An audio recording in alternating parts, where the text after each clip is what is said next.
দাদা ভাই, দাদা ভাই। ভাগো ভাগো ভাগো। হ্যাঁ বলো। দাদা ভাই, আমার একটা কথা ছিল। দাদা না ভাই?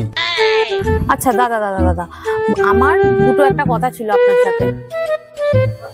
দুটো না একটা? আচ্ছা একটা বাবা, একটা কথা বলবো। আচ্ছা বলো বলো। আমার কিছু টাকার দরকার ছিল, আপনি ধার দিতে পারবেন? কত টাকা? এই ৫-৬ হাজার টাকার মতো। ৫ না ৬? দেবেন যখন তাহলে ৬ হাজার টাকাই দিন। ফেরতটা কবে দেবে? এই ধরুন ১০-১২ দিন পরে।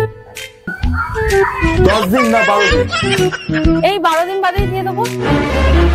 কিন্তু আমার এত কোনো টাকাই নেই।